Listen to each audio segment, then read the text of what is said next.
Two bitter rivals, both hungry for their first win Tuesday. Steinert coming off that frustrating Friday loss to Trenton High at Robbinsville, taking on the Ravens. New Steinert head coach Kristen Jacobs also hoping for her first win as the Spartans skipper. Seconds after tip-off, Gabby Bennett of the Spartans steals this, goes on a breakaway. Bennett, the sophomore, notches the first points of the game. Caitlin Herbert inbounds to Courtney Allen. Allen sends it back. Herbert from downtown. She hits it. Huge play for number 21. Number 22 of Steinert, Mackenzie Ewell, puts it up from just outside the lane. She's fouled. Count the basket.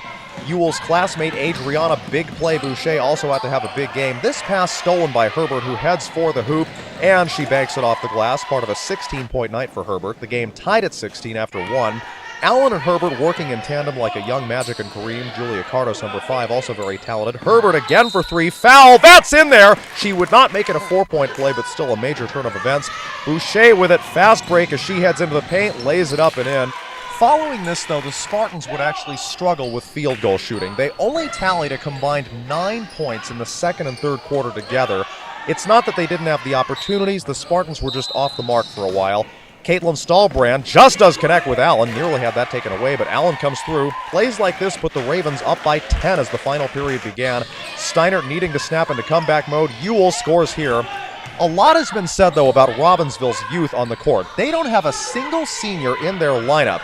Allen, the freshman, says, so what? She makes another 14-point evening for her. Spartans down by 11 with less than 5 to play. There was that game 2 years ago where Lindsay Usarowitz, via 3 fourth-quarter three-pointers in a couple of minutes, helped shock Ewing. Boucher, Ewell, and company trying to engineer the same kind of turnaround here. Bennett, nothing but net. However, the hole the Spartans dug for themselves proved too deep to climb out of. They would outscore the Ravens 17-12 in the fourth, but the Ravens come out on top, the final 42-37. I think the turning point was the second quarter when we started getting steals and going to the ball. It feels really good since no one thinks we can win, and now that we won, we proved everyone wrong. We got to go back to the drawing board. We got to work on half-court offense. We got to work on boxing out. Credit Robbinsville. They did a nice job. They shot the ball well. We played great defense. We passed the ball around a lot. We worked well together as a team.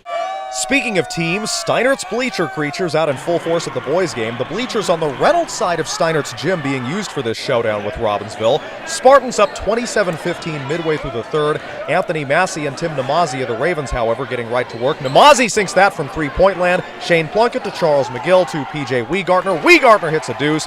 Spartans knowing they would need solid defense late in the game.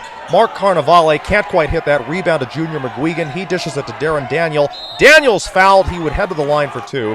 And throughout the fourth quarter, the Ravens, thanks to incurring several fouls, would get the points they needed, mainly from free throws. Nicholas LaBelle to McGill. McGill looks for someone open. Then he decides to take it himself to the hole. Draws the foul, but scores, and he made it a threefer.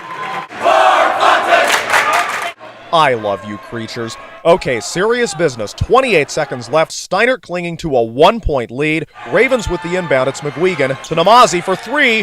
No good. Rebound McGill. Or is it? Daniel grabs it away, and he nails the go-ahead shot with less than 20 seconds to play.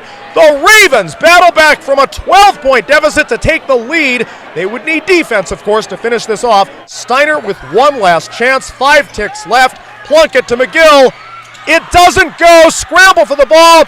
Daniel comes away with it again as time expires. Robbinsville, with fourth quarter magic, comes back and stuns the Spartans, winning by 1. We should have been playing like this in the beginning. We started playing so hard. We put everything on the line, and we came out with the victory. Luckily, we got the rebound, and I was able to put it back up off this offensive board. I got to thank everybody for making sure that we could get close to this game. You got to know how to win ball games. You could be in them, but you got to play to the end and win the game. And I don't think these guys really know how to win a game at the end. Elsewhere on the hardwood Tuesday, Hamilton West is all smiles. Their boys and girls both picked up their first W's on the season. Nottingham's teams both came up a little short. Friday, Hamilton West and Steinert's boys and girls play each other. For Hamilton Pulse, I'm Mark Fontes.